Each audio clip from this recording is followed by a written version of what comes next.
Assalamualaikum warahmatullahi wabarakatuh. Alhamdulillah, jumpa kembali dengan saya, Ibu Sumiati. Kali ini saya akan menjelaskan tentang contoh soal P3K akuntansi bagian 3 dan pembahasannya. Sebelum kita mulai pembelajarannya, marilah kita sama-sama melafazkan basmalah. Bismillahirrohmanirrohim. Contoh soal 1. Data neraca saldo sebelum penyesuaian per 31 Desember 2017 sebagai berikut. Kas debit Rp5.200.000. Piutang usaha debit Rp6.600.000. Persediaan barang 1 Januari debit Rp2.750.000. Persediaan barang 31 Desember debit Rp4.100.000. Iklan dibayar di muka, debit Rp2.400.000. Penjualan kredit Rp48.600.000.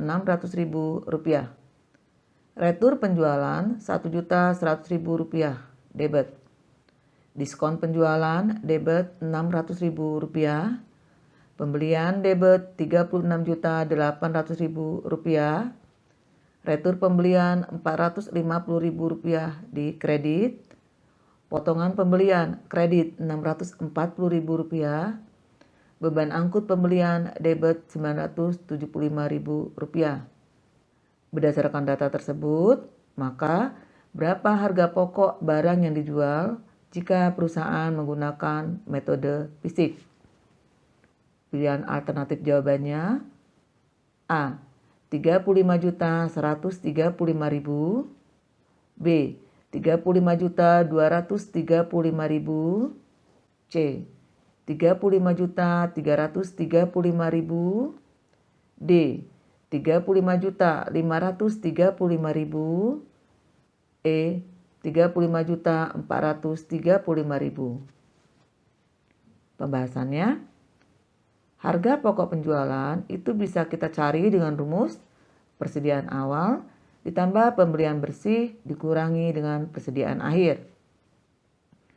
Untuk data persediaan awal sudah ada, yaitu persediaan 1 Januari Rp2.750.000. Untuk pembelian bersih belum ada. Nah, di sini kita akan mencari nilai pembelian bersihnya. Dan untuk persediaan akhir ini juga sudah ada datanya, yaitu persediaan per 31 Desember, ya. Nilainya Rp4.100.000. Jadi, sebelum kita masukkan ke rumus HPP, kita cari dulu pembelian bersihnya. Nah, untuk pembelian bersih, itu bisa diperoleh dari pembelian, ditambah beban angkut pembelian, dikurangi retur pembelian, dan dikurangi dengan potongan pembelian. Sehingga, kalau kita masukkan ke dalam rumus, pembelian, ini nilainya adalah Rp36.800.000. Ditambah dengan beban angkut Rp975.000, dikurangi retur pembelian senilai Rp450.000 dan dikurangi dengan potongan pembelian senilai Rp640.000. Sehingga pembelian bersihnya bisa kita peroleh Rp36.685.000. Nah, setelah pembelian bersih ketemu nilainya, berikutnya kita masukkan ke rumus HPP, ya. Yang rumusnya persediaan awal ditambah pembelian bersih dikurangi persediaan akhir. Jadi besarnya HPP atau harga pokok penjualan ini kita peroleh dari Rp2.750.000, yaitu nilai persediaan awal, kita tambah dengan pembelian bersih Rp36.685.000, kemudian kita kurangi dengan persediaan akhir Rp4.100.000. Sehingga nilai harga pokok penjualannya menjadi Rp35.335.000. Jadi kalau kita lihat di sini, jawaban yang paling tepat adalah yang C. Rp35.335.000. Contoh soal 2. PT Kania mencatat persediaan dengan sistem perpetual. Data persediaan selama bulan Februari 2020 sebagai berikut. Tanggal 1 Februari ada persediaan 13.000 kg dengan harga Rp1.000 per kilogramnya. Kemudian tanggal 8 ada pembelian 16.000 kg dengan harga 1.100 per kilogramnya. Tanggal 10 Februari ada penjualan 20.000 dengan harga Rp1.800 per kilogram. Tanggal 12 Februari ada pembelian 10.000 kg dengan harga Rp1.200 per kilogram. Dan tanggal 25 Februari ada penjualan 6.000 kg dengan harga Rp1.900 per kilogram. Dari data di atas, harga pokok penjualan pada tanggal 10 Februari 2020 adalah, di sini ada alternatif jawabannya. A. 9 juta rupiah, B. 9.900.000 rupiah, C. 16.300.000 rupiah, D. 20 juta rupiah, dan E. 21.600.000 rupiah. Pembahasannya, di sini PT Kania menggunakan sistem perpetual LIFO, last in first out, artinya masuk terakhir keluar pertama, yaitu barang yang masuk terakhir itu yang kita keluarkan terlebih dahulu. Jadi kalau kita lihat di sini, di tanggal 10 kita akan melakukan penjualan sebanyak 20.000 kg. Nah, di sini ada harganya adalah 1.800 per kilogramnya. Tetapi kalau kamu akan mencari harga pokok penjualan, bukan harga dari penjualan ini yang kita gunakan, tapi harga dari persediaan maupun pembeliannya, ya. Harga penjualan ini kita gunakan untuk mencari nilai penjualan bersih. Nah, kalau kita lihat di sini, barang yang masuk pertama itu adalah tanggal 1 Februari. Kemudian yang berikutnya adalah tanggal 8 Februari. Nah, yang masuk terakhir itu adalah yang tanggal 8 Februari. Berarti ini yang kita keluarkan terlebih dahulu atau yang kita jual terlebih dahulu. Karena tanggal 10 Februari yang akan kita jual sebanyak 20.000 kg, maka 16 kilogramnya ini kita ambil dari pembelian tanggal 8 Februari. Kekurangannya sebanyak 4.000 kg ini kita ambil dari persediaan di tanggal 1 Februari, ya. Jadi perhitungannya untuk tanggal 8 Februari kita ambil 16.000 kg dan kita ambil harganya Rp1.100 per kilogram. Ya. Kemudian yang 1 Februari kita ambil stok barangnya sebanyak 4.000 kg dan harganya Rp1.000 per kilogram. Kemudian kita kalikan untuk tanggal 8 Februari 16.000 dikali 1.100 itu nilainya Rp17.600.000. Kemudian di tanggal 1 Februari 4.000 kg dikali Rp1.000 ini nilainya 4 juta. Sehingga 17.600.000 kita tambahkan dengan 4 juta ini nilainya Rp21.600.000. Jadi jawaban yang paling tepat untuk harga pokok penjualan ini adalah Rp21.600.000, yaitu jawaban yang E, Rp21.600.000.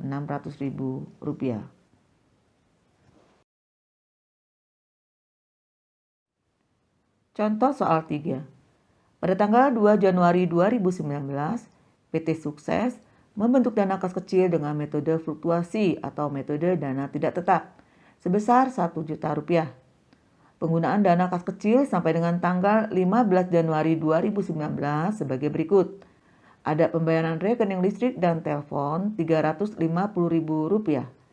Pembelian perlengkapan toko Rp150.000. Pembayaran iuran kebersihan Rp50.000.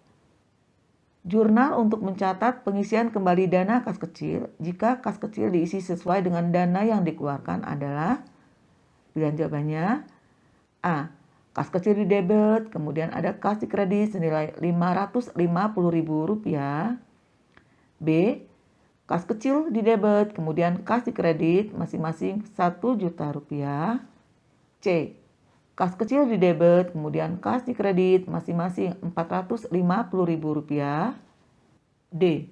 Beban listrik dan telepon di debit Rp350.000, perlengkapan toko di debit Rp150.000, beban lain-lain di debit Rp50.000, kreditnya adalah kas 550.000. E. Beban listrik dan telepon di debit 350.000, kemudian perlengkapan toko di debit 150.000, beban lain-lain di debit 50.000, kreditnya kas kecil 550.000 rupiah. Pembahasannya, di sini PT Sukses menggunakan metode fluktuasi atau metode dana tidak tetap. Jadi kalau di metode fluktuasi, ini setiap terjadi pengeluaran kas kecil langsung dicatat ke dalam jurnal. Sehingga pada saat akan dilakukan pengisian kembali, saldo kas kecil itu pasti sudah berkurang. Ya, saldo akun kas kecil pasti sudah berkurang. Sehingga pengisian kembalinya jurnalnya adalah akan ada akun kas kecil di sebelah debit, kemudian kas di kredit. Nah, untuk nilainya ini sebesar dana yang sudah dikeluarkan. Kalau kita lihat dana yang dikeluarkan untuk 3 hal, yaitu untuk rekening listrik dan telepon 350.000, ditambah dengan pembelian perlengkapan toko 150.000, dan ditambah dengan iuran kebersihan 50.000. Total dana yang dikeluarkan adalah 550.000. Sehingga di sini untuk pengisian kembali kas kecil dengan metode fluktuasi atau metode dana tidak tetap, ya, kita cukup membuat jurnalnya adalah kas kecil bertambah di sebelah debit, kemudian kas berkurang di sebelah kredit senilai masing-masing 550.000 rupiah. Jadi jawaban yang paling tepat adalah yang A. Kas kecil di debit, kemudian kas di kredit masing-masing 550.000 rupiah.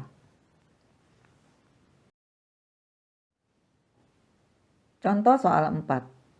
Saldo kas kecil dalam buku besar kas kecil per 31 Desember 2020 sebesar Rp345.000. Setelah dilakukan perhitungan fisik, jumlah kas kecil yang tersisa Rp346.000. Jika penyebab selisih kas kecil tidak diketahui, maka selisih tersebut akan dibukukan dengan jurnal. Pilihan alternatif jawabannya A. Selisih kas di debit, kemudian kas kecil di kredit masing-masing Rp1.000. B. Kas kecil di debit, selisih kas di kredit masing-masing Rp1.000. C. Selisih kas di debit, kas di kredit masing-masing Rp1.000. D. Kas kecil di debit, selisih kas di kredit masing-masing Rp1.000. E. Kas kecil di debit, kas di kredit masing-masing Rp1.000. Pembahasannya, data kas kecil menurut catatan ini senilai Rp345.000. Sementara data kas kecil menurut perhitungan fisik ini berjumlah Rp346.000. Jadi kalau kita lihat di sini ada selisih. Nilai fisik lebih besar daripada catatan. Ini disebut dengan selisih kas lebih. Karena kenyataannya lebih besar daripada catatan, ya. Selisihnya sebesar Rp1.000. Nah, di sini karena fisik lebih besar daripada catatan, berarti nilai catatan ini masih kurang. Masih kurang senilai Rp1.000. Sehingga nilai catatannya harus kita tambahkan. Kita tambahkan Rp1.000 supaya nilainya sama dengan fisik. Nah, untuk menambahkan nilai catatan, maka di sini akun kas kecil ya harus kita tambahkan. Sehingga jurnal yang kita buat adalah menjadi kas kecil bertambah di sebelah debit, kemudian selisih kas bertambah di sebelah kredit masing-masing Rp1.000. Jadi jawaban yang paling tepat adalah yang B. Kas kecil bertambah di sebelah debit, kemudian selisih kas bertambah di sebelah kredit masing-masing Rp1.000. Contoh soal 5. Pada tanggal 1 Maret 2020, dibeli sebuah kendaraan seharga Rp300 juta. Diketahui nilai residu Rp15 juta.